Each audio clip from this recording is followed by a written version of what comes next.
मंगलाचरण करेंगे। ओम नमः सिद्धेभ्यः जय श्री ओम नमः सिद्धेभ्यः जय श्री ओम नमः सिद्धेभ्यः। मंगलम भगवान वीरो मंगलम गौतमो गणी मंगलम कुंद कुंदाद्यो जैन धर्मोस्तु मंगलम सर्वमंगल मांगल्यम सर्वकल्याणकारिकम प्रधानम सर्वधर्माणां जैनम जयतु शासनम जैनम जयतु शासनम जैनम जयतु शासनम। डॉक्टर उज्ज्वला शाह द्वारा रचित कर्णान योग परिचय पुस्तक हम लोग पढ़ रहे हैं, जो वास्तव में तो गुम्मटसार आदि ग्रंथ और समय चंद्रिका आदि मिश्र बृहद टीकाओं से ही इसमें जो कुछ मसाला है वो सब उसी में से उद्धृत किया गया है। लेकिन इसको बहुत सिंप्लीफाई करके और हम सबकी समझ के लिए प्रस्तुत किया है, जो कर्णान योग जैसे कठिन विषय को बहुत सरल करके यहाँ पे प्रस्तुत किया गया है। हमने अभी तक ये पढ़ा था कि जीव अनादि काल से कर्मों से युक्त है। मिथ्यात्म कर्म के नाम से के कारण वो जो है उसको सही वस्तु व्यवस्था मालूम नहीं होती है। और तीव्र घोर मिथ्यात्व के कारण वो जो भी उपाय करता है, मिथ्यात्व के होने के कारण वो सारे उपाय उल्टे ही पड़ते हैं। हमने ये भी पढ़ा कि जो निमित्त का जो हम पाए समवाय में उल्लेख पढ़ते हैं, उसमें से मुख्य जो निमित्त है वो तो कर्म का उदय है। उसके माध्यम से जो जिनके थ्रू वो कर्म उदय में आते हैं या जो उसमें भागीदार होते हैं, उनको भी हम निमित्त कहते हैं। एक ही कार्य के होने में अनेक प्रकार के निमित्त, अनंत निमित्त हो सकते हैं। और मतलब उस निमित्त, उसका सब निमित्त, फिर उसका सब निमित्त, ऐसे करके बहुत सारी चीजें हो सकती हैं।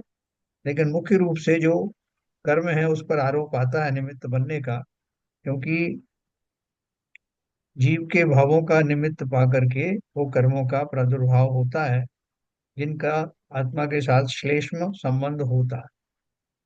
हमने ये पढ़ा था कि वो जो श्लेष्म संबंध है या जो बंध है वो चार प्रकार का होता है, जिसमें प्रदेश बंध, प्रकृति बंध, स्थिति बंध और अनुभाग बंध हमने पढ़ा। अनुभाग बंध में मुख्य तौर से जो कषायों की बात हो रही थी वो थी, कषायों के कारण होता है, और जो पहले वाले दो हैं वो योग के कारण होते हैं।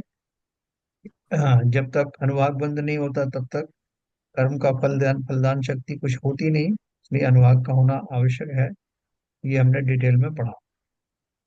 और हमने ये भी पढ़ा कि घाती कर्म किसे कहते हैं। घातीय कर्म में घात किसका होता है? द्रव्य का घात हो नहीं सकता, गुणों का घात हो नहीं सकता, तो फिर किसका न घात होता होगा? घात का अर्थ यही है कि वो जो उनके जिन पर्यायों में उसके जीव के स्वाभाविक भावों में नुकसान होता है, हानि होती है, उनको हम घातीय कर्म कहते हैं। और अघातीय कर्म में वो स्वभाव से या आत्मा के गुणों से डायरेक्ट संबंधित नहीं होता। इसका डिटेल भी अपन अभी पढ़ेंगे। सर, एक छोटा सा सवाल था। हाँ बोलिए। जब भी कोई कार्य संबंध होता है, पांच समवाय होती हैं, उसमें निमित्त भी एक कारण रहता है। हाँ तो उस कार्य होने में कई निमित्त भी समवाय में हो सकते हैं क्या, कि एक ही निमित्त आएगा? नहीं, मैंने बताया ना आपको कि निमित्त जो नाम का एक ग्रुप है, ग्रुप है, उसमें बहुत सारे निमित्त हो सकते हैं। उसमें मुख्य निमित्त कोई कह सकता है, कोई उसमें भी लोगों की मान्यता में बोलेगा नहीं मुख्य निमित्त ये नहीं है, मुख्य निमित्त कोई और है। तो वो अलग अलग घटनाओं में लोग अलग अलग मुख्य और वो करते हैं, लेकिन मुख्य हो चाहे गौण हो चाहे हल्का हो, सब सभी निमित्तों के समूह को निमित्त ही कहा जाता है। जैसे एक छोटा सा एग्जांपल है। हाँ क्रिकेट का मैच चल रहा है, वो जो बैट्समैन को आउट करने में हाँ। क्या नाम है, बॉलर का भी सहयोग है, फील्डर का भी सहयोग है, विकेट कीपर का भी सहयोग है। तो ये सारे ही निमित्त तो उसमें काम करते हैं। तो ये बिल्कुल मतलब ग्रुप बिल्कुल। ऑफ, तो इसका मतलब ये हुआ मेन फंक्शन ग्रुप ऑफ निमित्त का ही रहता है। मतलब जो हाँ उस जो लाइक श्रेणी के निमित्त हैं, सारे ही उसके कारण बनते हैं। हाँ, क्योंकि क्या है देखो, इसमें आप जो है बहुत सारी घटनाओं में आप कर्मों को भी निमित्त एकदम से नहीं बना सकते। जी। जैसे जैसे फॉर एग्जाम्पल जो द्वारिका नगरी का विध्वंस हुआ, हाँ। में अग्नि लगी, और वो एक घटना थी वो। तो घटना जी। में अपन ये नहीं कह सकते कि द्वारका नगरी का कर्म का उदय था। हम्म। तो वहां अपन क्या करेंगे, उसमें अलग अलग जीवों की अलग अलग दशाएं जो है उसमें निमित्त बनी। जी सर। है ना, जैसे जहां जहां चैतन्य है वहां तो हम फिर भी उनको कर्मों के साथ रिलेट कर सकते हैं। जैसे दीपायन मुनि हम्म। को और का उस तरह से उनका वो आया, कर्म का उदय आया, जिसके फल से उनका जो उनको क्रोधाग्नि प्रज्वलित हुई और पुतला उनके शरीर से निकला। तो वो जो उनके उनसे हम रिलेट कर सकते हैं कर्म सिद्धांत को। और बाकी के जो सिद्धांत हैं उसमें जो जो घटना में होने वाली जो स्टेप्स हैं, अभी जैसे कि वो उन्होंने जो मदिरा के पात्र फेंक दिए, तो वो फेंक दिए तो फिर उनको उन्हीं में शराब बन गई, फिर वो बच्चों ने उसको पिया। ये सारी घटनाओं में वो बहुत सारे निमित्त आए। तो उसमें आप मुख्य निमित्त और गौण निमित्त अपनी सुविधा के अनुसार भले ही बना लो, लेकिन वो सारे ही निमित्त थे। Okay okay. क्लियर। तो अपन अब बात चल रही थी, इन चार घाती कर्मों का फल जीव के कुछ गुणों की अवस्था में निमित्त होता है, इसलिए उन्हें जीव विपाकी कर्म कहते हैं, है ना। जीव विपाकी मतलब जिसमें जीव की मुख्य भूमिका है। इनमें से ज्ञानावरण और दर्शनावरण कर्म जीव के ज्ञान और दर्शन गुणों की शक्ति उनकी पर्यायों में व्यक्त होने नहीं देते, इसलिए इन्हें आवरण डालने वाले कर्म कहते हैं, है ना। आवरण डालने वाले कर्म कौन से हुए, जिनमें क्या? जीव के अनुजीवी जो उसके मुख्य गुण हैं, जैसे ज्ञान, ज्ञान उसका मुख्य गुण है, दर्शन उसका मुख्य गुण है, मुख्य कहो या गुण है, वास्तविक गुण है। उनकी किसी एक पर्याय विशेष में वो ज्ञान ज्यादा उजागर नहीं हो रहा है। जैसे निगोदिया पर्याय है, या निगोदिया से लेकर के चौथी चार इंद्री वाले जो जीव है, या असैनी पंचेंद्री जीव है, या सैनी पंचेंद्री में भी कम ज्ञान वाले हैं, तो उन सबको भूमिका के अनुसार यथा योग्य ज्ञानावरण कर्म का उदय है। और उसी प्रकार से दर्शनावरण कर्म का उदय, ये उन्होंने एक उदाहरण दिया कि जिसमें जीव के गुणों का सीधा सीधा घात होता पाया जाए, वो पर्याय। तो अब इस पर्याय में अपन क्या बोलेंगे कि ये किस वजह से हो रहा है, क्योंकि उनको एक ज्ञानावरण कर्म का उदय है, दर्शनावरण कर्म का उदय है। फिर अभी देखो अंतराय कर्म के बारे में पढ़ते हैं। ज्ञानावरण, दर्शनावरणी और मोहनी और अंतराय। अंतराय कर्म बाधा डालने वाला, विघ्न उपस्थित करने वाला कर्म है। हाँ, तो ये तो उन्होंने एक भाषा परिभाषा दे दी। अब वो बोल रहे हैं कि बहुत सारे लोग इसका मिसयूज करते हैं, इसका अंतराय कर्म का। वो कैसे मिसयूज करते हैं, जो लोग स्वाध्याय में नहीं आते वे इसी कर्म की आड़ लेते हैं, बहाना बनाते हैं कि अरे हम तो बहुत आना चाहते थे पर क्या करें, अंतराय कर्म आड़े आ गया।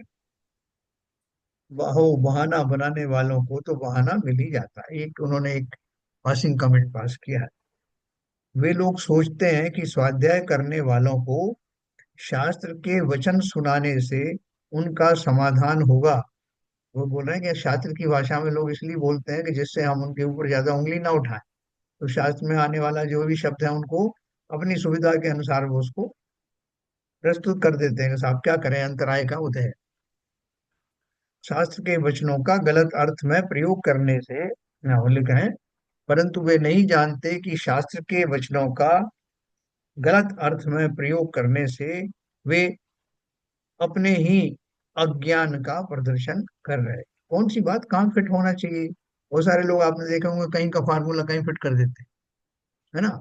बात कुछ हो गई कि साहब वो मुख में राम बगल में छुरी वाला मुहावरा होगा, और वो कुछ बोल देंगे अधजल गगरी छलकत जाए। यानी वो मुहावरे का अर्थ ही समझते कि कौन सा मुहावरा कहाँ फिट करना। तो इसी प्रकार से बोल रहे हैं कि शास्त्रों की जो सिद्धांत है उन सिद्धांतों को सही जगह पर प्रयुक्त ना करके अपनी सुविधा के अनुसार उनको फिट कर देते हैं। तो कर्म का उदय है, अंतराय कर्म आड़े आ गया, निश्चय तो होता रहेगा, परंतु व्यवहार तो करना पड़ता है ना। है ना, ये किस तरह के कुछ डायलॉग बोलते लोग। हम अनेकांतवादी हैं इसलिए यह भी सच्चा और वो भी सच्चा। हाँ, बोलते साहब ऐसा है कि दिन में खाना अच्छी बात है, लेकिन अगर दिक्कत है तो वो रात में भी खा सकते हैं। हम तो सब अनेकांतवादी हैं, ऐसे वो अनेकांतवाद को अपनी सुविधा के अनुसार फिट कर लेते हैं। हम अनेकांतवादी हैं, इसलिए यह भी सच्चा और वह भी सच्चा आदि गलत वाक्यों का प्रयोग कुछ लोग करते हैं। जीव के दान लाभ भोग उपभोग और वीर्य में बाधा डालने वाले कर्म को अंतराय कर्म कहते हैं। देखो आपको सब जगह परिभाषा यही मिलेगी, कौन सी? दान लाभ भोग उपभोग और वीर्य में बाधा, ये 5 प्रकार का अंतराय कर्म बताया गया। अंतराय कर्म कहते हैं जैसे किसी संस्था को दान देने का भाव हमें हुआ, परंतु घर के अन्य व्यक्ति ने उस संस्था के संबंध में संशय व्यक्त किया, इसलिए दान नहीं दिया गया। तब उस व्यक्ति के कारण दान में बाधा आ गई, ऐसा हम सोचते हैं। परंतु सच में देखा जाए तो अंतराय कर्म का उदय उसमें निमित्त है ना, समझना इसको। उसी तरह बैंक में हमने कुछ डिपॉजिट रखा था जो आज मिलने वाला था, परंतु बैंकों की हड़ताल के कारण हमें उन पैसों का लाभ नहीं हो रहा है, इसमें लाभांतराय का उदय निमित्त है। इसी तरह भोग और उपभोग के बारे में भी सोच लेना। जिस वस्तु का एक ही बार भोग हो सकता है उसे भोग कहते हैं। देखो भोग और उपभोग में क्या फर्क है? भोग और उपभोग के बारे में, जिस वस्तु का एक ही बार भोग हो सकता है उसे भोग कहते हैं, जैसे भोजन। जिस वस्तु का हम बार बार भोग करते हैं उसे उपभोग कहते हैं, जैसे कपड़े गहने घर आदि।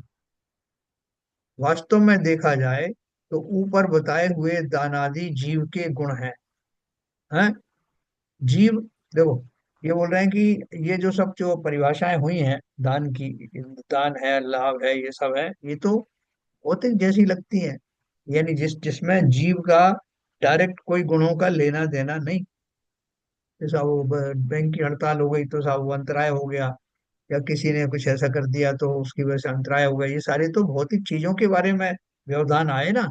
इसमें जीव के गुणों का घात कहाँ होगा, जबकि ये अंतराय कर्म तो घातीय कर्म है। तो इसके लिए वो बता रहे हैं वास्तव में देखा जाए तो ऊपर बताए हुए दान आदि जीव के गुण हैं। और जीव के गुण कैसे हैं? जीव अपने आप को पर्याय में शुद्धता प्रकट करने रूप दान देता है, उसका उसे लाभ होता है, उसे वह भोगता और उपभोगता है, उसमें बाधा डालने वाला अंतराय कर्म है। उसको घातीय कर्म कैसे सिद्ध किया है उन्होंने, कि वास्तव में ये बाह्य वस्तुओं से रिलेटेड नहीं है। बाह्य वस्तुओं को हम व्यवहार से अंतराय में लाते हैं, वो एक अलग बात है। लेकिन जब अंतराय कर्म का घातीय का रूप जो आपको देखने को मिलता है, आपको सिद्ध करना है कि घातीय कर्म वास्तव में, ये जो अंतराय कर्म है घातीय कर्म है, ये सिद्ध करने के लिए अपन कह सकते हैं कि वो जीव के कौन से गुण का घात करता है। तो यहाँ उन्होंने बताया जीव अपने आप को पर्याय में शुद्धता प्रकट करने रूप दान देता है ना। दान कहाँ से आ रहा है? जीव से ही आ रहा है। उसका उसे लाभ होता है, उसे वह भोगता और उपभोगता है, ये उसका शाश्वत गुण है। उसमें बाधा डालने वाला जो कर्म है वो अंतराय कर्म है ना। इसका अर्थ क्या हुआ कि जब ये प्रक्रियाएं जीव की किसी पर्याय में उपलब्ध ना हो तो उसे कहेंगे कि जीव को अंतराय का उदय है। जैसे मैं अपने अंदर में अपने स्वभाव का जो लाभ हो सकता है, जो सुख हो सकता है, जो भोग हो सकता है, जो हर्ष हो सकता है, वो नहीं होने दूं, या किसी कारण से उसमें व्यवधान आ जाए तो उसको वास्तव में अंतराय कर्म घातीय रूप में तब कहा जाता है। उसको और एक्सप्लेन किया है। जीव का वीर नाम का गुण है और पुरुषार्थ उसकी पर्याय है। पुरुषार्थ किसकी पर्याय है? जीव के, क्योंकि जितने भी जो पर्याय हैं वो किसी ना किसी गुण की पर्याय है। जैसे अपन बोलते हैं ना कि कैरी का रंग जो है वो हरा है, तो वो कौन से गुण की पर्याय है? वर्ण वर्ण नाम के गुण की पर्याय है। जैसे हम बोले गंध उसकी जो है मीठी गंध है या खट्टी गंध है, तो वो गंध नाम के गुण की पर्याय है। तो इसी तरह से ये जो पुरुषार्थ जिसे हम कहते रहते हैं, बहुत यूज करते हैं पुरुषार्थ, सब उन्होंने पुरुषार्थ किया, अच्छा किया, सम्यक किया, बुरा किया, तो ये किसकी पर्याय है? जीव के वीर नाम के गुण की पर्याय पुरुषार्थ कहलाती। स्वभाव की रचना पर्याय में करना उसका कार्य है। उस पुरुषार्थ का क्या कार्य है? जो मेरा स्वभाव है, वो स्वभाव मेरा पर्याय में प्रकट हो। अभी हम वर्तमान में पुरुष पर्याय में हैं। इस पुरुष पर्याय में हमारी आत्मा के जो अनुवांशिक गुण है, अनुजीवी जो गुण है, वो थोड़े बहुत दिखाई तो देते ही हैं। मेरा स्वभाव शांत है, तो ये हमारे जितने गुण है ना, उत्तम, क्षमा, मार्दव, आर्जव भाव है, शौच, सत्य, संयम, तप, त्याग, उपाव है, आकिंचन, ब्रह्मचर्य, धर्म, दस सार है, चहुगति दुखते हैं, काल मुखति करता है। तो इसमें ये जो हमारे अनुजीवी गुण है ना, तम, क्षमा, मार्दव, आर्जव, शौच, सत्य, ये सारे हमारे स्वाभाविक गुण हैं। और वो गुण हमारी किसी पर्याय में कम प्रकट होते हैं, किसी में ज्यादा होते हैं, किसी को बिल्कुल नहीं होते। तो वो प्रकट ना होना उनकी पर्याय विशेष है, लेकिन थोड़े बहुत तो प्रकट अवश्य रहते हैं। इसलिए उन्होंने बोला स्वभाव की रचना पर्याय में करना यह पुरुषार्थ का कार्य है। अभी मुझे पुरुषार्थ करना है, तो मैं क्या पुरुषार्थ करूं? कि भाई साहब, आपको पुरुषार्थ सबसे पहले तो ये समझने का करना है कि हम कौन हैं, और किसके परिप्रेक्ष्य में समझना है। ये मैं कैसे समझूं कि मैं कौन हूँ? तो जो शास्त्र आदि का जो हमने अध्ययन किया, स्वाध्याय आदि किया, तो स्वाध्याय आदि के माध्यम से हमने इस बात को जानी। तो सबसे पहला पुरुषार्थ क्या हुआ? कि शास्त्रों में जो लिखा है, जो जिनेन्द्र देव के वचन है, उस पर भरोसा करना, विश्वास करना, श्रद्धा करना, सबसे पहला पुरुषार्थ। और ये पुरुषार्थ मेरा अभी इस पर्याय में अवेलेबल है कि नहीं? अवेलेबल है। मैं उस पर विश्वास करूं, ना करूं, कम करूं, ज्यादा करूं, ये सब मेरा पुरुषार्थ का विषय है। इसलिए उन्होंने क्या कहा? जीव का वीर नाम का गुण है वह, और पुरुषार्थ उसकी पर्याय है। स्वभाव की रचना पर्याय में करना उसका कार्य है। मैं जितना जितना स्वभाव के नजदीक आऊंगा, यानी अपना मिथ्यात्वादी छोड़ करके अपना स्वभाव को समझूंगा, मैं वास्तव में कौन हूँ वो समझूंगा, मैं किससे सुखी रहता हूँ ये समझूंगा, वर्तमान में मेरे दुख का कारण क्या है ये समझूंगा, ये सारे मेरे पर्याय में प्रकट होने वाले गुणों को प्राप्त करने का पुरुषार्थ है।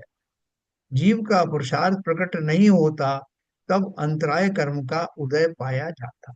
अब अपन कहें कि साहब हमारा तो पता नहीं क्या चक्कर है, ये जो गुण है जिसमें कि मैं अपने अपना स्वरूप समझूं, वस्तु स्वरूप को पहचानूं, ये मेरे मुझे हो नहीं रहा है। तो मेरा किस चीज का उदय है जिसके कारण मुझे अपने स्वभाव के दर्शन नहीं हो रहे हैं? बोले अंतराय कर्म का उदय है, जिसके कारण कि मैं वो पुरुषार्थ नहीं कर पा रहा हूँ जो और लोगों ने किया, मेरे जिनेन्द्र देव करके बैठे, मैं नहीं कर पा रहा हूँ। मैं मुनि भी नहीं बन पा रहा हूँ, मैं कुछ श्रावक भी अच्छा नहीं बन पा रहा हूँ। ये सब मेरा अंतराय कर्म का उदय है। अब देखो, इसका यह अर्थ मत निकालना कि अंतराय कर्म जीव का पुरुषार्थ नहीं होने देता। ना, हम कर्म को क्या मानते हैं, ये बहुत सावधान रहना। हम किसी को भी कर्ता नहीं मान सकते अपना, हम निमित्त मान सकते हैं, क्योंकि कर्ता तो हम स्वयं हैं। तो इसलिए उन्होंने बोला इसका यह अर्थ मत निकालना कि अंतराय कर्म जीव का पुरुषार्थ नहीं होने देता।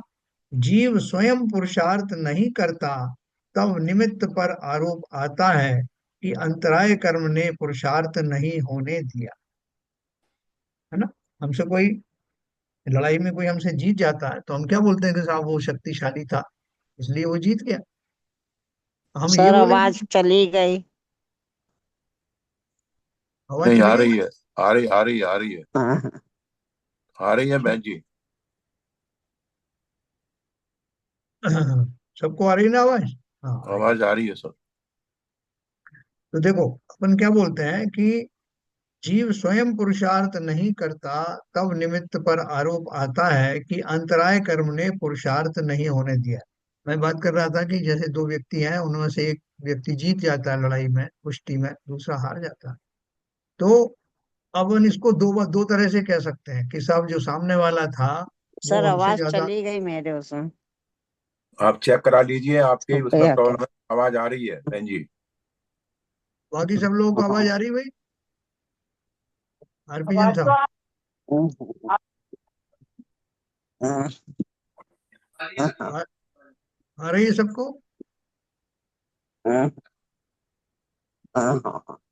हरभजन साहब, आ रही है, आ रही है। चल। देखना, वो आप चेक करना बहन जी, कहीं कुछ होगा बनवाला जी। आवाज आ रही है सर? हाँ, ओके। तो मैं कह रहा था कि जैसे कोई एक दो व्यक्तियों में युद्ध हुआ, मल्ल युद्ध हुआ, उसमें से एक जीत गया, एक हार गया। हम उस बात को दो तरह से कह सकते हैं। एक तरीका तो ये है कि हम कहें कि सामने वाला व्यक्ति मुझसे ज्यादा बलशाली था, या दूसरा है कि मैं कहूँगा मैं उससे कमजोर था। हैं? तो नहीं तो कोई ना कोई तो बोलता हो तो बोल रहा है।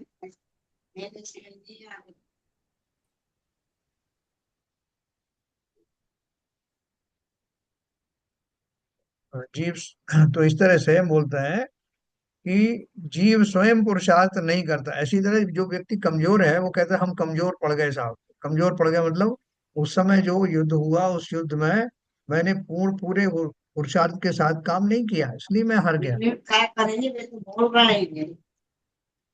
म्यूट कर दो सब जैन साहब। किया था मैंने, उन्होंने फिर से अनम्यूट कर लिया। गुणमाला जी, आवाज आ रही है?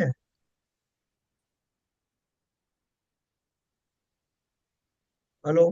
उनको आवाज भी नहीं आ रही है। अच्छा। नहीं, उनकी प्रॉब्लम है उसके। हम्म। तो अपन बात कर रहे थे, जीव स्वयं पुरुषार्थ नहीं करता तब निमित्त पर आरोप आता है कि अंतराय कर्म ने पुरुषार्थ नहीं होने दिया।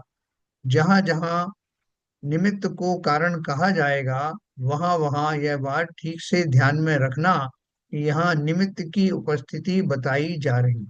अगर हम डायरेक्ट भी ऐसा कहते हैं कि साहब वो कर्मों के कारण ऐसा हो गया, कर्मों ने नहीं करने दिया, तब भी स्वाध्यायी लोग हैं वो ये जानते हैं कि वहाँ उसको कर्ता नहीं बताया जा रहा, उसका निमित्त के रूप में ही प्रयोग किया जाता।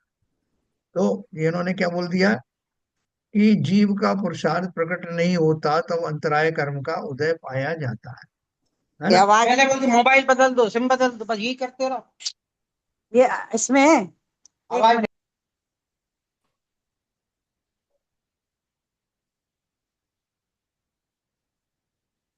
ज्ञान दर्शन और वीर्य गुणों सर, को गुणों पर। हाँ। ये जो जो आपने दो मल्ल युद्ध की बात की थी, हाँ। तो जो व्यक्ति हार गया हाँ। तो उसका पुरुषार्थ कम हुआ। हाँ। और पुरुषार्थ कम हुआ तो ये अंतराय कर्म का ही तो फल था कि उसके फल ने उसको पुरुषार्थ नहीं होने दिया। आप ऐसे भी कह सकते हो कि जैसे उसमें वैसे पर्याप्त बल था, लेकिन हम्म। उस समय जो युद्ध का समय आया, उस समय वो उसका बल प्रदर्शन करने का उसको मौका नहीं मिल पाया, हाँ, वो उपयोग नहीं कर पाया उसका। नहीं कर पाया, तो उसको अंतराय आप कह सकते हैं एक अपेक्षा से। हम्म। है ना? कि उसको ही विद्या सिद्ध करके आया तो वो विद्या भूल गया उस समय। हम्म। तो ये सब अंतराय में आता है। मतलब हम्म। उसका निमित्त भूलना उसका ही अपने कारण से हुआ, लेकिन उसमें निमित्त बना वो उसका अंतराय कर्म का होता है। जी जी जी।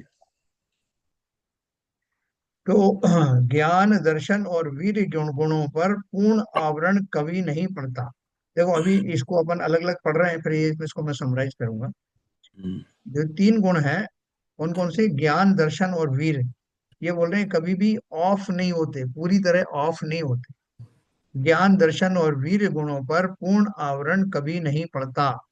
कर्मों का कितना भी तीव्र उदय क्यों ना हो, इन गुणों की पर्यायों में अल्प शक्ति की व्यक्तता तो होती ही है। यानी अगर कैसी भी पर्याय आ जाए, 84 लाख योनियों में जीव कहीं भी चला जाए, तभी ये तीन गुण जो हैं उसके पूर्णतः ढकते नहीं। कौन कौन से? ज्ञान गुण, दर्शन गुण और वीर गुण, यानी सामर्थ्य।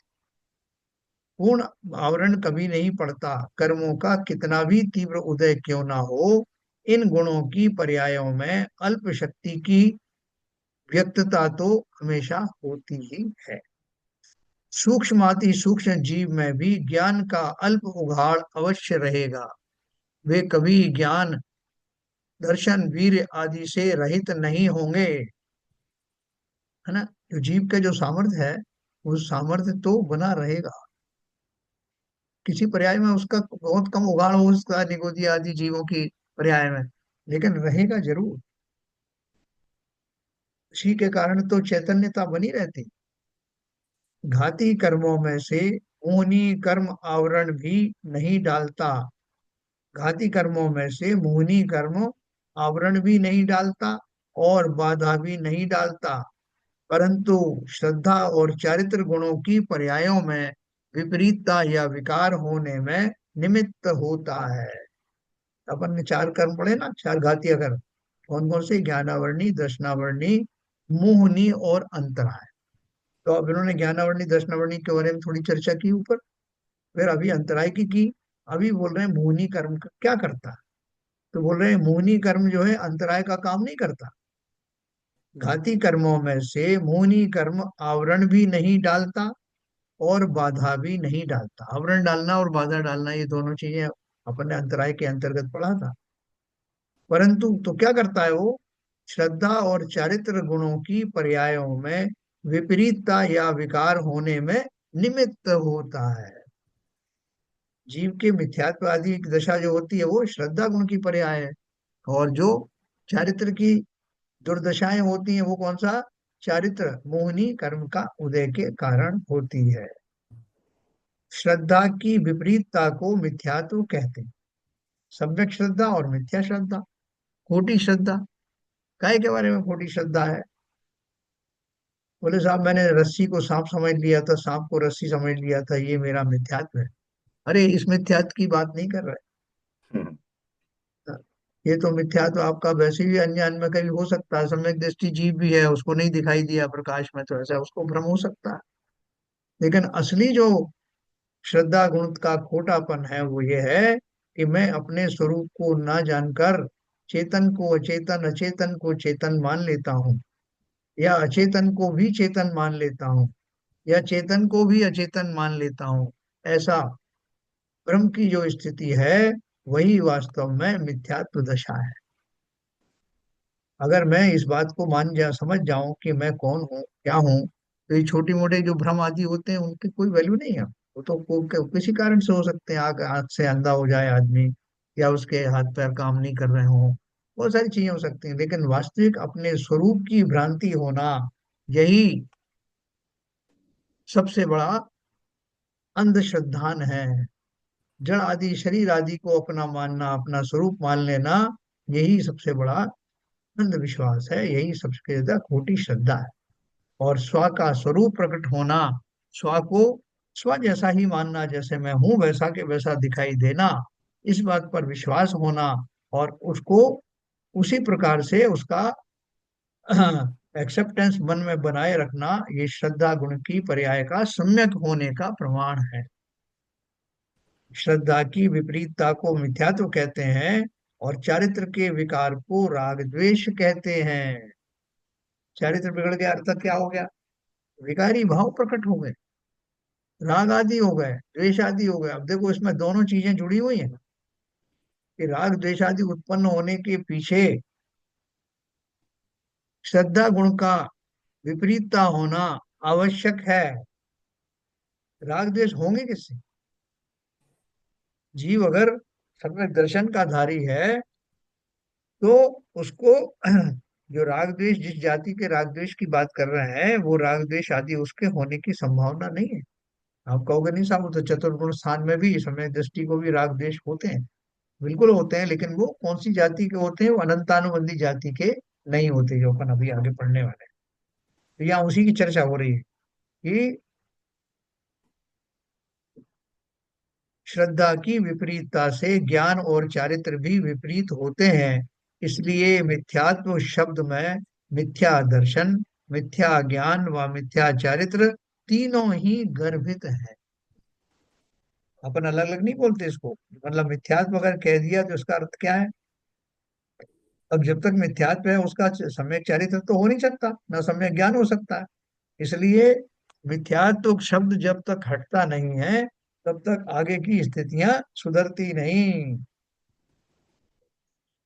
तो ये अंत्यदीपक जैसा है कि अगर वो खोटा तो सब खोटा। मिथ्यात्व शब्द में मिथ्या दर्शन, मिथ्या ज्ञान व मिथ्या चारित्र तीनों ही गर्भित हैं। नवीन बंध के कारण का विचार करते समय हम फिर मोहिनी कर्म संबंधी चर्चा करेंगे। ये अभी बिल्कुल बेसिक इंट्रोडक्शन चल रहा है। अभी इनका विस्तार से अपन बात एक एक कर्म के बारे में पढ़ेंगे। तो देखो, अपन ने बोले साहब मिथ्यात्व का उदय है, तो यहाँ आप खाली इतना ही आपने लगा लिया कि साहब खाली दर्शन मोहिनी का उदय होगा, मिथ्यात्व का हो, लेकिन नहीं। जिस समय मिथ्यात्व अगर शब्द आपके ऊपर अप्लाई किया जा रहा है, तो उसका अर्थ आपकी श्रद्धा भी खोटी है, आपका ज्ञान भी खोटा है, आपका चारित्र भी खोटा है। आप ये नहीं कह सकते साहब मेरा मिथ्यात्व का जो है उदय खाली वो श्रद्धा संबंधी तो है, लेकिन चारित्र मेरा निर्मल हो नहीं सकता। तो ये हमको समझ में आया। घाती कर्मों को हमने जीव विपाकी कहा था, क्योंकि उनका फल सीधा जीव के गुणों में मिलता है। ये चर्चा किसकी चल रही है? घाती कर्मों की। कि घाती घाती कर्मों को घाती कर्म क्यों कहते हैं? घाती कर्मों को हमने जीव विपाकी कहा था, क्योंकि उनका फल सीधा जीव के गुणों में मिलता है। उसी प्रकार अघाती कर्मों को मुख्यतः उद्गल विपाकी कर्म कहते हैं, क्योंकि उनका विपाक यानी रस रस फल उद्गलों में अर्थात बाह्य संयोगों में मिलता है। देखो, ये दो कैटेगरी ध्यान रखना। जो जीव विपाकी कर्म है उनका डायरेक्ट फल किसको मिलता है? जीव को मिलता है। उसके जो अनुजीवी गुण हैं उनको उनके ऊपर सीधा प्रहार होता है। जैसे अपन ने ज्ञानावरणी, दर्शनावरणी और वीर्य गुणों के बारे में पढ़ा। फिर बोलते हैं घाती कर्म से तो ये हो गया। अघाती कर्मों से क्या होता है?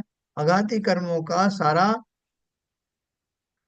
फल आपको बाह्य जगत में देखने को मिलता है। ये अंतः जगत की बात है, ज्ञानावरणी, दर्शनावरणी। और वो बाहर में कैसे? लेकिन अघाती कर्मों को मुख्यतः पुद्गल विपाकी कर्म कहते हैं, क्योंकि उनका विपाक यानी रस फल पुद्गलों में अर्थात बाह्य संयोगों में मिलता है। कैसे मिलता है? क्योंकि जो अपने अघाती कर्म कौन कौन से होते हैं? आयु, नाम, गोत्र और वेदनी। तो वेदनी। आयु कैसी होती है? किसकी होती है आयु? देह की होती है। देह क्या है? पुद्गल है। नाम क्या है? ना, नाम कर्म के कारण से शरीर की लंबाई, चौड़ाई, मोटाई, चाल वगैरह, हड्डियों की संरचना, आकार प्रकार आदि, ये सब है तो होते हैं। तो ये सब बाह्य दशाएं हैं। तो आयु कर्म, नाम कर्म, उसकी 93 प्रकृतियां होती है ना। आयु, नाम, गोत्र। गोत्र क्या है? दो प्रकार का, उच्च गोत्र और नीच गोत्र। तो गोत्र क्या हुआ कि जिस कुल में आपने जन्म लिया है उस कुल संबंधी बातों को गोत्र में शामिल किया जाता है। वो भी बाह्य है, दशा है। और वेदनी है। वेदनी क्या है? जिसका वेदन अच्छा या बुरा हो, ठंडा लगे, गर्म लगे, अच्छा लगे, सुहावना लगे, ये सब जो है वो शरीर से संबंधित चीजें हैं। उन्हीं को हम सुख दुख बोलते हैं शरीर की परिभाषा भाषा में। तो यहाँ उन्होंने, अब जो मैंने आपको मोटी मोटी बात बताई वो किसकी बताई? अघातिया कर्म। देखो, दोनों का साथ साथ लेके चलना आपको बहुत बेसिक एकदम समझ में आएगा। तो हमने देखा था कि वेदनी, आयु, नाम और गोत्र चार अघातिया कर्म है। वेदनी कर्म की दो उत्तर प्रकृतियां हैं। उत्तर माने उसकी सब पार्ट, साता वेदनी और असाता वेदनी। वेदनी कर्म की, हाँ, साता वेदनी कर्म के उदय में जीव को अनुकूल संयोग प्राप्त होते हैं, और असाता वेदनी कर्म के उदय में प्रतिकूल संयोग प्राप्त होते हैं। जैसा हमारा साता वेदनी कर्म का उदय है तो शरीर स्वस्थ है, आसपास के लोग जो हैं सहयोग कर रहे हैं, और सब मेरे शरीर आदि को जो है, शरीर को और मेरी जो इच्छाएं हैं वो सब सुख का वेदन कर रही हैं। तो मेरा साता वेदनी कर्म का उदय। हम्म इसको आप समझना। तो किस तरह से होता है? साता वेदनी की सामग्री है ना कि आपको धन मिल गया, तो आपका शरीर अच्छा है, अच्छा मकान मकान मिल गया है, तो सारे सारे रिश्तेदार जो हैं आपके आसपास हैं, तो इस बात की अनुभूति दिलाते रहते हैं कि आपको सुख का वेदन हो। ये सारी जो दशाएं हैं वो साता वेदनी नाम कर्म के उदय में प्रकट होती है। और साता वेदनी में आप जानते हो, शरीर आदि रोगी हो जाए, या आसपास का ऐसा वातावरण हो जाए कि बहुत सारे लोग आपको गालियां निरंतर सुनाते रहे, हाँ बच्चे आपका कहना नहीं मान रहे हो, तो उनसे होने वाले जो बाह्य सुख दुख हैं वो साता वेदनी असाता वेदनी कर्म के नाम से जिनको लोग समझते हैं। साता वेदनी कर्म के उदय में जीव को अनुकूल संयोग प्राप्त होते हैं और असाता वेदनी कर्म के उदय में प्रतिकूल संयोग प्राप्त होते हैं। आयु नाम और गोत्र कर्म का शरीर के साथ निमित्त पना है ना। कैसे है? जन्म से मरण तक के काल को हम आयु कहते हैं।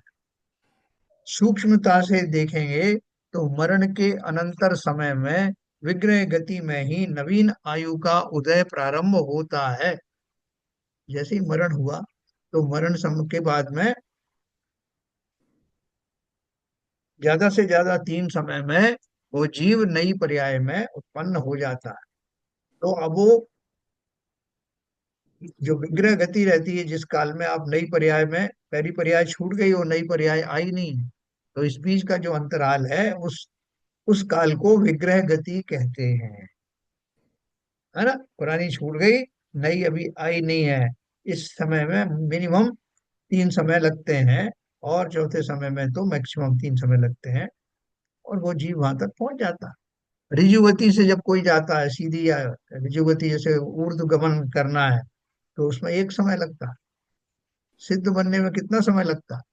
7 राजू क्रॉस करके 1 समय में जीव सिद्ध लोक में पहुंच जाता है। तो भाई विग्रह आपने गति में ही, हाँ।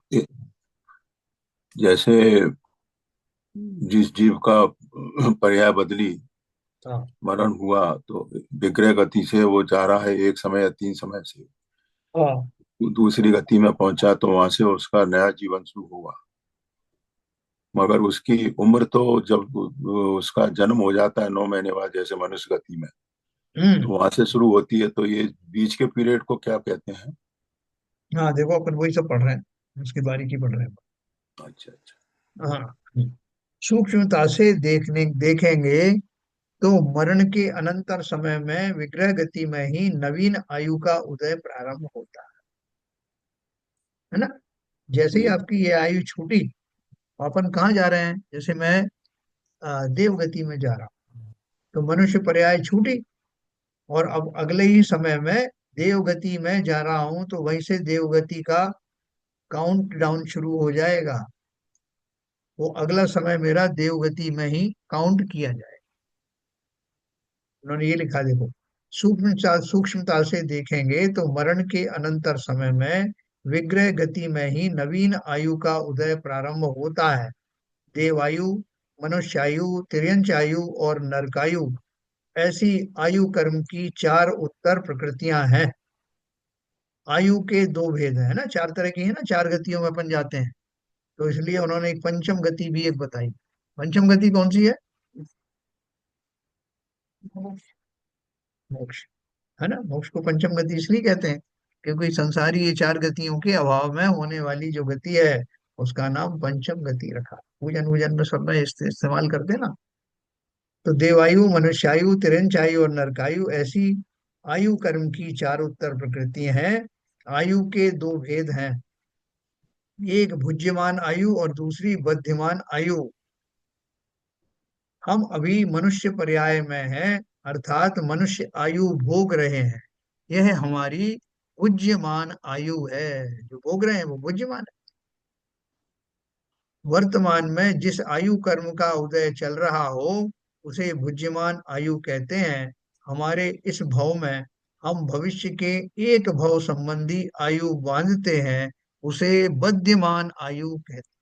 देखो, संसार का प्रत्येक प्राणी नई आयु बांधने से पहले मरता नहीं।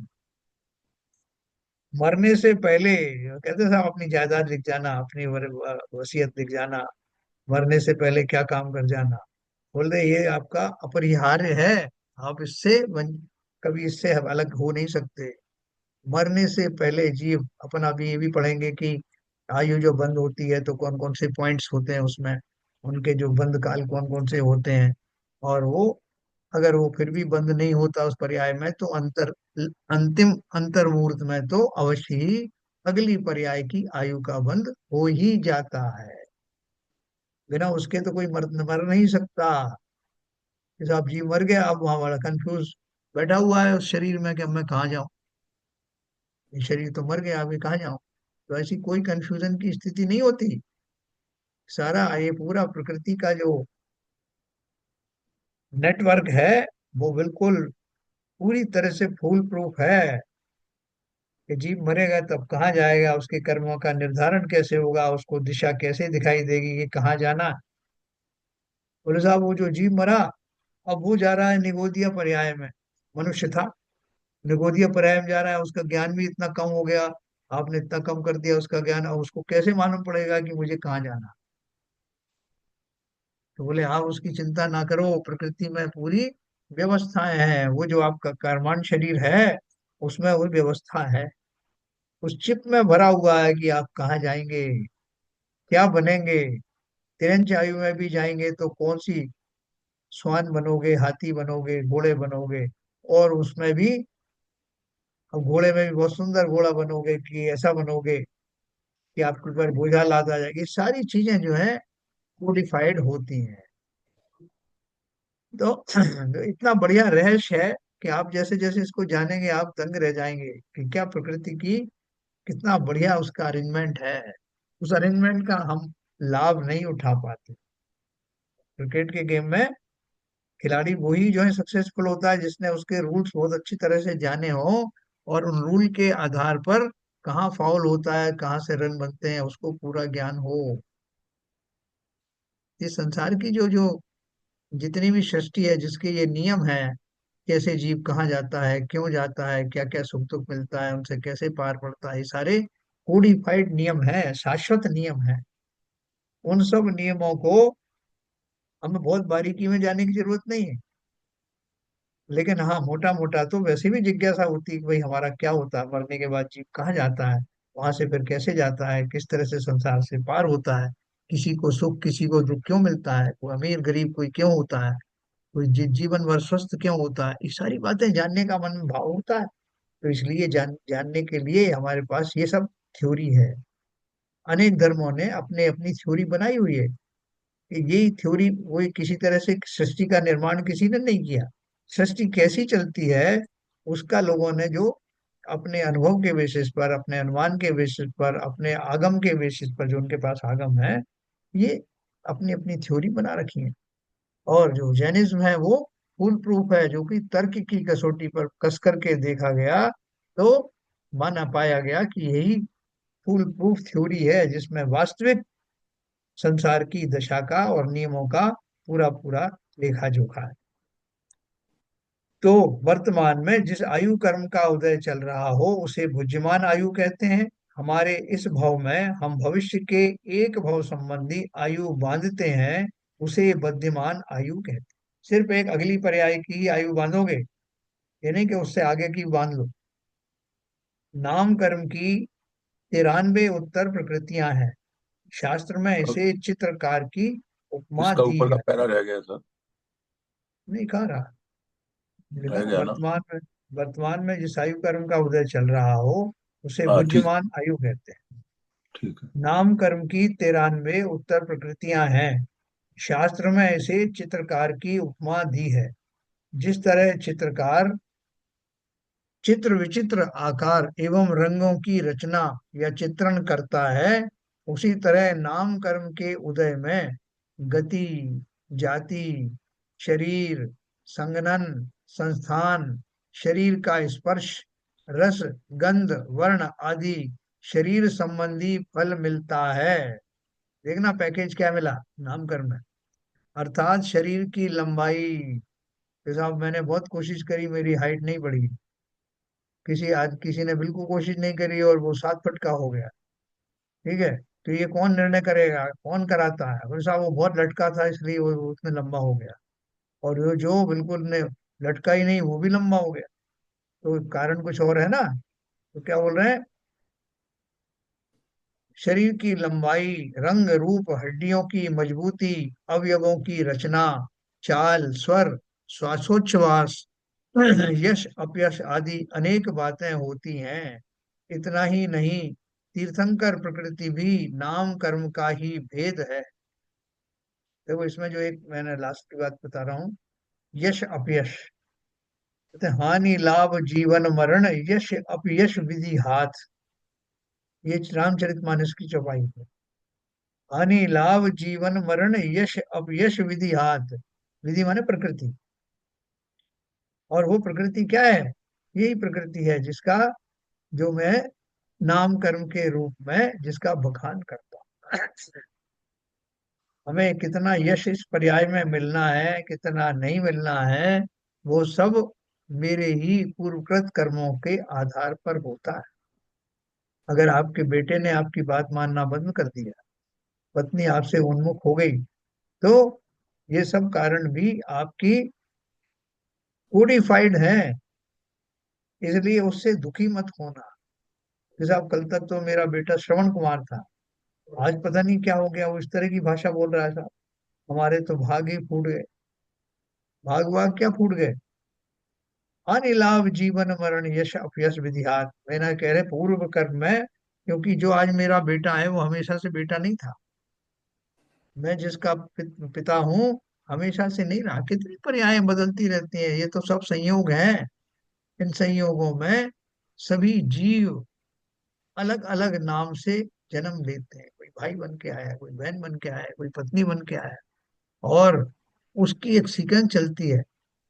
उस जीव के साथ में मैंने पहले कैसे रिलेशन रखे, कब मैंने उसको दुत्कारा, कब मैंने उसके साथ क्या भाव किए, जब वो फलित होते हैं तो उस समय वही जीव उस तरह से व्यवहार करता है, और आप बोलते हो कि इसको क्या हो गया? ऐसा अभी तक तो अच्छा था।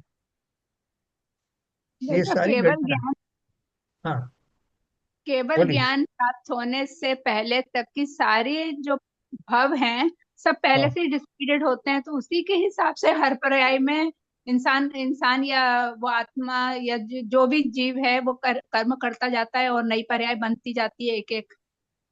हाँ, बिल्कुल सही है, बिल्कुल सही है। अब पहले से कैसे डिसाइड हो गया?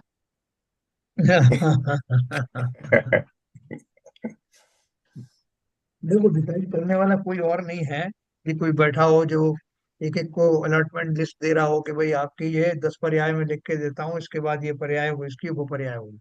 देखो इस बात को समझना अच्छे से कि जीव अनादि काल से कर्मों से युक्त है, और सभी जीवों का अपना अपना पैकेज है, और वो पैकेज के अनुसार उसका जो है घटनाक्रम चलता है कि वो क्या हो जाएगा, फिर वो किस तरह के भाव करता है, किस तरह से नहीं करता है।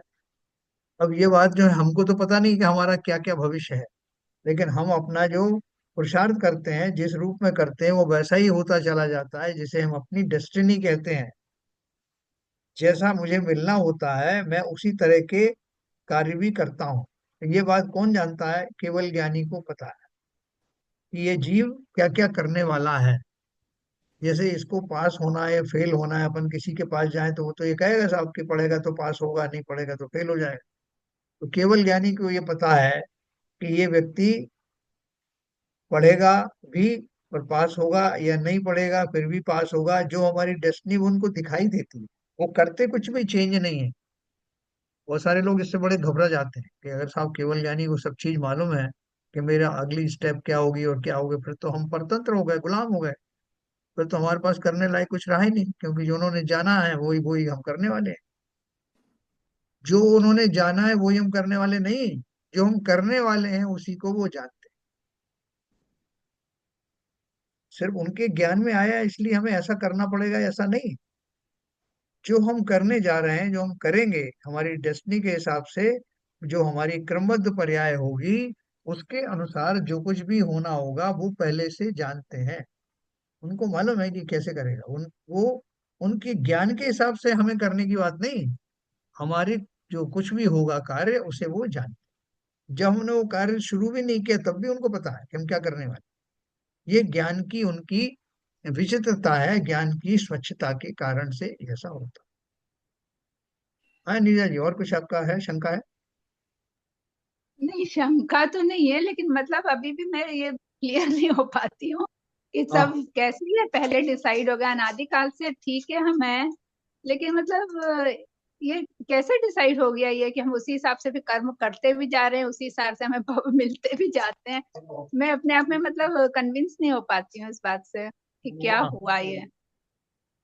ये आपकी बात सही है। ये थोड़ा सा विचित्रता है, इन पर विश्वास आने में भी टाइम लगता है। ये कई बार छटपटाहट सी होती है जीवों को हाँ, कि ऐसा भाई कैसे मतलब हो गया, कि, कैसा क्या कर दिया कि सारी चीज डिसाइड हो गई, फिर हम उसी हिसाब से चलते चले जा रहे हैं? क्या मालूम क्या हुआ, ये समझ में नहीं आती, मैं कन्विंस देखो, नहीं हो पाती। चरणान एक बार योग इस बात, की हूँ हाँ सही आपसे। कह रहे हैं।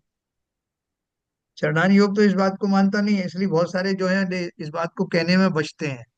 बहुत सारे लोग कहते हैं नहीं नहीं साहब, वो कुछ तो निश्चित है और कुछ अनिश्चित है। नहीं साहब, तो इसमें पुरुषार्थ का भी वो रहता है ना। पुरुषार्थ पुरुषार्थ भी अगर तभी होगा वो अगर कोडिफाइड होगा, नहीं तो पुरुषार्थ भी नहीं होगा सब। नहीं, अगर इस पर बैठे रहेंगे तो हम पुरुषार्थ नहीं करेंगे। हाँ, पुरुषार्थ अपने हाँ, विवेक के ऊपर निर्भर करता है। तो विवेक भी हमारा उसी हिसाब से काम करेगा जो सब नहीं चीज नहीं, तो उसको कोडिफाइड ही अगर है। बैकग्राउंड में उसको रखेंगे, डिकोड होगा और फिर होता जाएगा वो। उसको देखो ये बैकग्राउंड में रखेंगे तो वो तो नीरजा जी, इस प्रश्न का उत्तर इसी किताब में आपको मिलेगा, जो अच्छा। अपन पढ़ने। हाँ बिल्कुल आपको मिलेगा और आप कन्विंस होंगी। तो ये बहुत अच्छे तरीके से हम सिस्टमेटिक चल रहे हैं और सिंपल उसमें। तो ये प्रश्न आपका जो है वो मेरा भी प्रश्न हुआ करता था, और कुछ मायनों में अभी भी है, लेकिन इनका समाधान इन्होंने देने की कोशिश की है इसमें। तो वो अपन पढ़ेंगे तो काफी हमारी बेचैनी दूर हो जाएगी। सर इसमें कर्मबद्ध पर्याय जो है हाँ वो काम करेगी, क्योंकि मतलब जैसे आपने पहले भी बताया है कि जो चीज है वो निश्चित है। तो जैसे कि एक पंडित जी यहाँ पे आए थे तो उन्होंने पूरा इस तरह से एग्जाम्पल देके बताया था कि मेरा एक रिश्ता आया था हाँ और सब कुछ बात तय हो गई थी, और लास्ट में वो बात नहीं बनी, और उससे विवाह हुआ जिससे कभी सोच भी नहीं सकते थे। हाँ इतना दूर, ना कोई जान ना पहचान और ये सब। और कह रहे थे कि मतलब आप ये देखिए कि जिस तरह से कर्मों का वो होता है, जो होना होता है, क्योंकि हम दोनों के मिलने से जो संतान पैदा होनी थी वो होनी थी। तो हम्म, ये एक बहुत बड़ा चक्र है जो आप मतलब चेंज नहीं कर सकते। वो प्री डिसाइडेड आपके कर्मों से ही है, जैसा हमने सुना है। लेकिन हम ये नहीं सोच सकते कि हम उसको चेंज कर देंगे। हम चेंज सिर्फ अपने भाव कर सकते हैं, लेकिन जो कर्म एक पर्याय, दो पर्याय, तीन पर्याय, चार पर्याय, वो सब पूरी एक श्रृंखला है। और वो श्रृंखला को समझना ही तो केवल ज्ञान है। हाँ देखो वही बात अपन भी कह रहे हैं। और बहुत सारी चीजें ऐसी हैं नीरजा जी, जो जैसे 12 द्वादशांग वाणी है। द्वादशांग जी। वाणी के 12 अंग हैं, और वो जी। उनमें से आज एक भी अंग अवेलेबल नहीं है। जी। द्वादशांग में से, और वो जो 14 पूर्व उसके 12वें गुण उसके आते हैं भाग के, कोई भी अभी अवेलेबल नहीं है, उतना ज्ञान प्रगाढ़ अवेलेबल नहीं है। तो वो द्वादशांग वाणी के ज्ञाता कौन होते हैं? या तो गणधर होते हैं, और या जो उनके जनक हैं जो केवल ज्ञानी है, वो तो होते ही हैं। तो कहने का अर्थ ये है कि बहुत सारी ऐसी गूढ़ चीजें हैं जो हमारी समझ में अभी वर्तमान में जो हमें शास्त्र साहित्य अवेलेबल है, उससे हमें बहुत सारी चीजें पूरी समझ में नहीं आती। तो इसलिए यहाँ हमें मोटा मोटा सा ही से ही काम चलाना पड़ता है। इसकी बहुत सूक्ष्म जी। अवस्था है। जी। और नहीं नहीं, यह जो जो विपुल जी ने बोला कि सब चीजें निश्चित हैं, मतलब ये है कि आप कहते हैं ना कि कौन सा कर्म कितने सागर का बंधा, अब वो कितनी पर्यायों में चलेगा, हाँ उसका क्या परिणाम होगा। क्या तो वो श्रृंखला जब तक पूरी नहीं होगी उन कर्मों की, उदय में नहीं आएंगे, जब तक वो निर्जरित नहीं होंगे, वो कितने भवों तक चलता रहेगा। तो वो पूरा चक्र तो वो कर्मों का ही है जो अनादिकाल से हम बांधते आए हैं। और वो कितने अभी स्थिति बंध में पड़े हुए हैं, सत्ता में पड़े हुए हैं, उदय में नहीं आए हैं। तो वो तो पूरा चक्र, उन्होंने बोला ना कि किससे शादी होनी है, कौन सी संतान होनी है, संतान किस तरह से व्यवहार करेगी, वो सब कर्मों का चक्र है। वो सब गुणाभाग और मैथमेटिक्स पूरा चलता रहता है सब। नहीं, वो इनका कहना ये नीरजा जी का कि वही सबकी जो एक स्टाइल है पूरी लाइफ की, कि कब कब उसे क्या क्या पर्याय में जाना होगा, उन पर्याय में उसे क्या क्या मिलेगा। सबकी अपनी अपनी एक प्रवाह है, कि एक पैकेज है। तो वो पैकेज कौन डिसाइड करता है? क्या खुद ही नीरज, यही डिसाइड, तो पूछने। हमारे कर्म ही डिसाइड करते हैं सर। आज नहीं, आज क्या कुछ कहते कर्म हैं। ही डिसाइड करते हैं, ये बात तो समझ में आ गई। लेकिन ये पता नहीं कब से डिसाइड हो चुका है, तो मतलब ये तो क्या, कौन सा कर्म है, कब कहाँ क्या कर दिया, उसी हिसाब से सारे कर्म चले जा रहे हैं, उसी से क्रमबद्ध पर्याय चले जा रही है, उसी के हिसाब से पुरुषार्थ हो रहा है, उसी हिसाब से सब निमित्त बन रहे हैं। मतलब हम लोग तो मतलब उसी कर्मों के हिसाब से चले जा रहे हैं, हमारा कुछ है ही नहीं अब। नहीं, देखो एक, जितने जितने कई भवों से जो कर्मों सत्ता में पड़े हुए हैं उसके हिसाब से ही हो रहा है। आज हम स्वाध्याय में बैठे हुए हैं, वो भी हमारे कर्मों का, किसी पूर्व जन्म के कर्मों का ही फल है। जी, समझे। वो तो वही मैं कह रही हूँ, वही मैं कह रही अभी देखो एक चीज मैं आपको और बताऊं इसमें। केवल ज्ञानी जितना जानते हैं, जितना जानते हैं वो उसका एक अनंतमा भाग ही उनकी वाणी में आता है। आता है। यानी जब वो उन केवल ज्ञान होता है तो ये सारे जो प्रश्न है ना जो आप और मैं कर रहे हैं, उन सब के उत्तर उन्हें वहां मिल जाते हैं। लेकिन वो कुछ चीजें ऐसी होती हैं जो उनको ध्यान में आता है, वाणी की जो सीमाएं हैं, लिमिटेशंस हैं, उसके कारण से उनकी वाणी में नहीं आता। और वो वाणी में जो आता है उसका अनंतमा भाग ही वो गणधर गूंथ पाते हैं, और उसका अनंतमा भाग ही हम तक पहुंचता है। तो आप सोच लो कि हमें कितना कम मिल रहा है, और उसके बाद इसके कारण से हम वो पूरी व्यवस्था तो जान नहीं पा रहे हैं, लेकिन फिर भी जिससे हमारा काम चल जाता है वो भरपूर है। अब इसलिए मेलोडी खाओ खुद जान जाओ, केवल ज्ञानी बनो। हाँ, केवल केवल ज्ञानी ज्ञानी बनो। बना, कुछ जाने, सही बात है। ठीक है, तो देखो ये अपन इसको पूरी किताब को बहुत एंजॉय करेंगे, आपको अच्छा लगेगा। इसमें मैं आपको कुछ प्रैक्टिकल चीजें भी बताऊंगा। जैसे जो आजकल केस चल रहा है वो उसका, वो मर्डर किया उसने अपने उस वाइफ ने अपने आदमी का। हस्बैंड का। नहीं, इसमें इसमें मैं ये बोलने वाला था, जो अभी जो जी। क्वेश्चन था नीरज जी का, हाँ। कि हमारे बारे में हमारी क्या क्रमबद्ध पर्याय है और कैसा हम क्या क्या बनना है, ये तीर्थंकर की तो झलक में, उनकी तो झलक में आता है। वो देख सकते हैं, ये तीन तीन काल पहले का, तीन काल बाद का देख सकते हैं। लेकिन इससे हमारे एक एज ए इंडिविजुअल हमारी आत्मा को क्या फर्क पड़ता है? क्योंकि हमको तो उसको देखने से भी कोई मतलब हमको मिलेगा भी नहीं, और हम कुछ कर भी नहीं पाएंगे। हमको तो करते जाना है, जो मतलब उसको सोच के थोड़ी हमको अपने कर्मों को बनाना है और कर्मों को करना है या एक्ट करना है। हम्म। हम्म। नहीं, आपका कहना यह है कि अगर हमको ये मालूम भी पड़ जाए कि हमारे पैकेज ऐसे क्यों बने, कब से बने, तो उसको हमें उससे कोई लाभ होने वाला नहीं है। कुछ कर हमें नहीं तो जो सकते। है, हाँ, हाँ, हाँ, वो आपकी बात ठीक है, लेकिन एक जिज्ञासा होती है। हम्म। वो जिज्ञासा की बात वो कर रही है, कि भाई एक हम्म। जिज्ञासा तो होती है कि ये पैकेज, आपका पैकेज मेरे पैकेज से अलग क्यों। तो वो खाली उस जिज्ञासा की बात करें।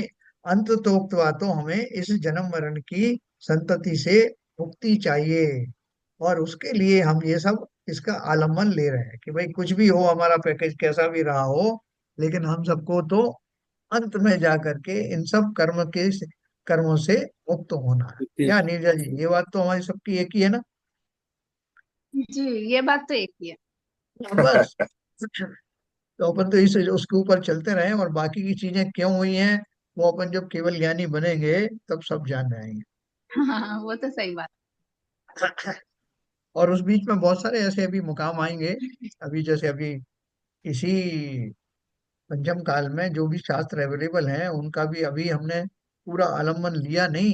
षटखंडागम आदि जो ग्रंथ हैं, जो तो हम पढ़ भी नहीं पाते, जिसका अर्थ समझना कितना मुश्किल काम है, उसमें यही सारी चीजें दी हुई हैं। कर्म अच्छा। सिद्धांत, कर्म रहेश, पूरी वो बारीकी हैं। तो ये हमने अब अच्छा। जो शुरुआत की है उसकी, इसके बाद में अपन गोमट सार पढ़ेंगे, उसके बाद छपड़ा सार पढ़ेंगे, लब्धि सार पढ़ेंगे, ये सारी चीजें, और षटखंडागम पढ़ेंगे। इसको जानने के बाद आपको लगेगा कि आधे से ज्यादा काम तो हो गया है। तो ये इसमें अपनी रुचि पूर्वक अपन सुनेंगे तो हमें बहुत कल्याण होगा, और इसमें हमें बहुत जागरूकता आएगी। तो कल मैं आपको नाम कर्म के बारे में और विस्तार से बताऊंगा। वैसे तो इसमें किताब में आगे फिर विस्तार आता है हर एक कर्म का, थोड़ा सा अपन विस्तार करेंगे। अभी समय हो गया। ये भाई जिनवाणी साहब आपने वो क्या बताया था, सामायिक आलोचना और प्रत्याख्यान। सामायिक हाँ, मतलब अपने अपने कर्मों को नहीं सामयिक देखना नहीं, क्या खराब। जी। प्रतिक्रमण, प्रतिक्रमण, प्रतिक्रमण, आलोचना और प्रतिक्रमण प्रत्याख्यान। आलोचना मतलब उसका पश्चाताप करना जो हमने गलत किया, और एक प्रतिक्रमण प्रत्याख्यान है, मतलब संकल्प। प्रतिक्रमण है भूतकाल में किए गए कार्यों की आलोचना। अच्छा, और आलोचना क्या होती है? आलोचना वर्तमान में काल में जो मैं कर रहा हूँ उसकी आलोचना। अच्छा अच्छा, वर्तमान की ये है, ये भूत की है, हाँ, और वे प्रत्याख्यान है भविष्य संकल्प के, आगे ना करने का। भविष्य, हाँ बराबर। हाँ। ठीक है, चलिए जिनवाणी स्तुति करेंगे संजय प्रकाश। जिनवाणी माता दर्शन की बलिहारियां, जिनवाणी माता दर्शन की बलिहारियां। प्रथम देव अरिहंत मनाओ, गणधर जी को ध्याओ, कुंद कुंद आचार्य हमारे, तिनको शीस नवाओ रे। जिनवाणी माता दर्शन की बलिहारियां। योनि लाख 84 माही, घोर महादुख पायो, ऐसी महिमा सुनकर माता शरण तिहारी आयो रे। जिनवाणी माता दर्शन की बलिहारियां। जाने था को शरणो लीनो, अष्ट कर्म क्षय कीनो, जन्म मरण मिटा के माता, मोक्ष महापन दीनो रे। जिनवाणी माता दर्शन की बलिहारियां। ठाणे श्रावक अरज करत हैं, जिनवाणी माता, द्वादशांग 14 पूरब का कर दो हमको ज्ञाता रे। जिनवाणी माता दर्शन की बलिहारियां। जिनवाणी माता दर्शन की बलिहारियां। जिनवाणी माता की जय। जय। नमस्कार।